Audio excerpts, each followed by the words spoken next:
ईदुन मशूदुन बशीरुन नज़ीर दाइन शाहफिन हादिन महदिन मुंजिन नाहिन रसूल आक़ाए दो जहां सल्लल्लाहु अलैहि वसल्लम। या अय्युहल्लज़ीना आमनू ला तुक़द्दिमू बैना यदायिल्लाहि व रसूलिही वत्तक़ुल्लाह इन्नल्लाहा समीउन अलीम। या अय्युहल्लज़ीना आमनू ला तर्फ़अू अस्वातकुम फ़ौक़ सौतिन नबी वला तजहरू लहू बिलक़ौली कजहारी बादिकुम लिबादिन अन तहबता आमालुकुम।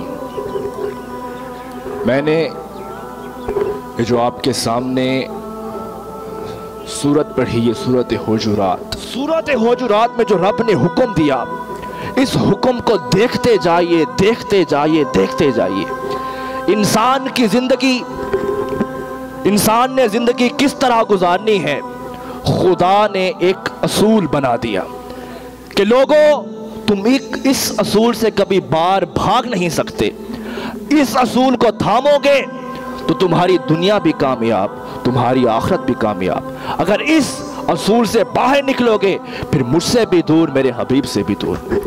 अब खुदा ने क्या फरमाया सूरत हुजुरात में, या अय्युहल्लज़ीना आमनू ला तुक़द्दिमू बैना यदायिल्लाहि व रसूलिही। ऐ ईमान वालो, अल्लाह उसके रसूल से कभी आगे ना बढ़ा करो। अब बात तो समझ में आ गई, मौला कितना ना आगे बढ़ा करें, कौन सा ऐसा अमल है जो तेरे हबीब से हमें आगे ना बढ़ना दे। का और तो दूर की बात छोड़ो, अगर तुम्हारी आवाजें भी मेरी मुस्तफ़ा से ऊंची हुई, सिर्फ आवाजें भी, तो अंतहबता अमालुकुम, तुमने दुनिया में जो भी अमल किए, रोजे रखे, उम्रे किए, हज किए, सजदे किए, जो कुछ किया, अगर मेरी मुस्तफ़ा से तुम्हारी आवाजें भी ऊंची हुई तो तुम्हारे सारे अमल में मट्टी में खाक कर दूंगा। तभी कोट के घोट ने कहा, तेरे धिकड़े धोड़े खांदड़ियां, तेरे नाम तू मुफ्त विकांदड़ियां, तेरे बांदियां दी मैं बांदड़ियां, तेरे दर्दे कुत्तियां नाल अदब।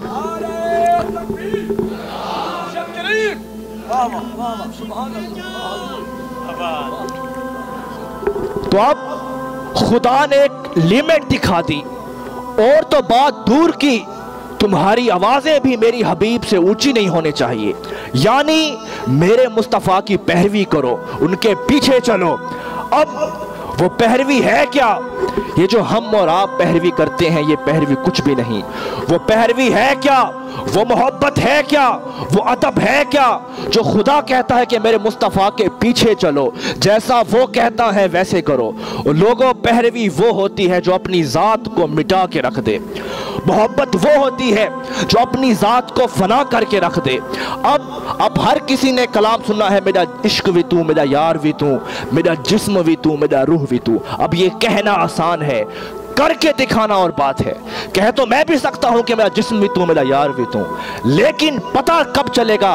जब करके दिखाओगे कि तुम्हारा बेशक जिस्म तुम्हारा हो पर हो मुस्तफ़ा का, आंखें तुम्हारी हो पर हो मुस्तफ़ा की, दिन तुम्हारे हो पर हो मुस्तफ़ा के, रातें तुम्हारी हो पर हो मुस्तफ़ा की। और ये पहरवी जो खुदा ने बताई, ये पहरवी किसने करके दिखाई। अब सुनो पहरवी कैसे, किसे कहते हैं, और अदब और मोहब्बत किसे कहते हैं। सबसे पहले उस्मान गनी की एक वाक़या सुन लें।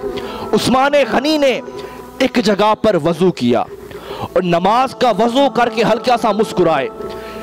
लोगों ने पूछा, उस्मान गनी आप वज़ू भी किया, मुस्कुराए क्यों? कहा, खुदा की कसम मैं कुछ नहीं जानता, ना मुझे इस अमल से कोई फायदा या नुकसान। मैंने एक बार सिर्फ मुस्तफ़ा को देखा था, आपने यहाँ वज़ू किया था और मुस्कुराए थे, बस उसी दिन से मेरा ये अमल है, मैं जब भी वज़ू करता हूँ वैसा मुस्कुरा देता हूँ। ये है पहरवी और ये है मोहब्बत जो अपनी ज़ात को मिटाकर उसके नक्शे कदम पे ले जाती है, उसके फना कर देती है। अबू बकर सदीक पे आइए। अबू बकर सदीक रज़ी अल्लाह तआला अन्हु मक्का के चोटी के ताजर थे, चोटी के ताजर। मेरा आप सबसे सवाल है, क्या दौलत कमाना आसान बात है? बोलिए, इंसान की जिंदगी लग जाती है दौलत कमाते, शोहरत कमाते, इज्जत कमाते।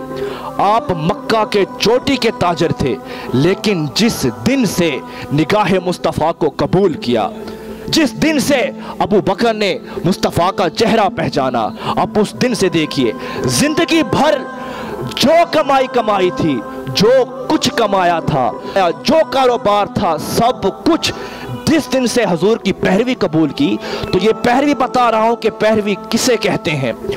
जिस दिन से आपने हुजूर का चेहरा पहचाना, जिस दिन से पहचाना, खुदा की कसम जिंदगी में जो कुछ भी कमाया था, हुजूर कहते गए अबू बकर लुटाते गए, हुजूर कहते गए अबू बकर फना करते रहे। सबसे पहले हज़रत बिलाल को खरीदा, गुलाम खरीदे, मुस्तफ़ा की ज़ात पे कुर्बान किया। हुजूर का हुक्म है अबू बकर हिजरत करना है, हिजरत पे जा रहे हैं। जो घर में दौलत रखी थी, एक टका भी घर छोड़कर नहीं गए। आपके वालिद अबू कहाफा देख नहीं सकते थे। कहा लोगों, अबू बकर कुछ घर में रख के गया है, कुछ है? तो घर वालों ने क्या किया, पत्थरों की थैली ले आए और कहा अबू कहाफा ये देखे अबू बकर घर में ये रख के गया है। आप देख नहीं सकते थे, वो खाली पत्थरों की थैली थी और कुछ नहीं था।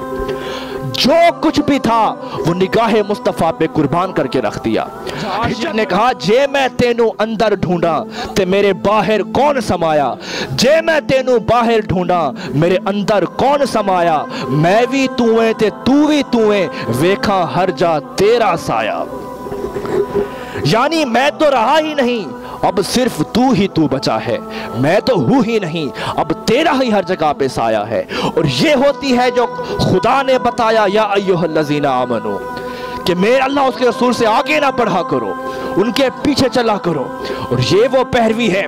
अब आगे चलिए, अब मौला अली की पैरवी देखिए।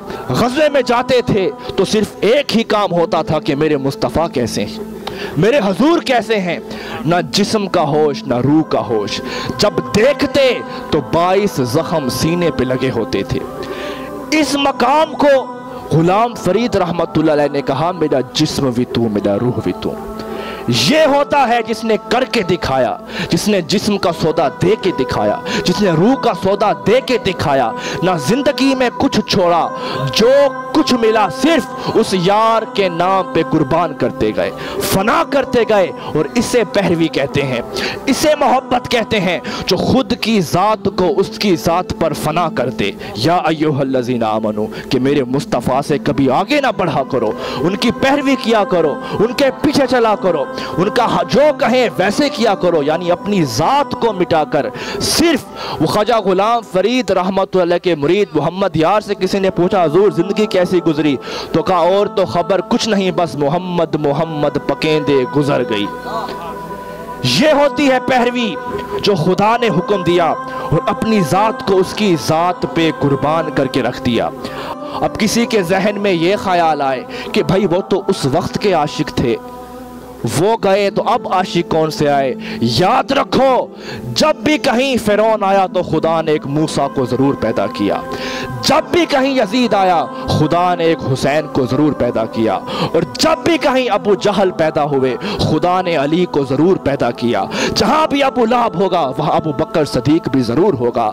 जहां उस जिक्र को घटाने वाले होंगे वहां उसके जिक्र को बढ़ाने वाले भी होंगे। और लोगों ये ना कहो कि इश्क़ मुस्तफ़ा बस उस दौर में था। अरे बात सुनो, खुदा ने कोई जमाना भी जमाना मुस्तफ़ा से खाली नहीं रखा। कोई जमाना भी, चाहे वो पिछला जमाना हो चाहे वो अगला जमाना हो। किस तरह? वो इस तरह के रोजे महशर में जब तमाम उम्मतें, तमाम अंबिया अपनी गवाही देंगी तो उन तमाम अंबियों पर आखिरी गवाही किसकी गवाही होगी? वो दुहा के चेहरे की गवाही होगी, उसकी गवाही होगी। खुदा ने कहा फ़ाक़ैफ़ा इज़ा जिअना मिन कुल्लि उम्मतिन बि शहीदिन व जिअना बिका अला हाउलाई शहीदा।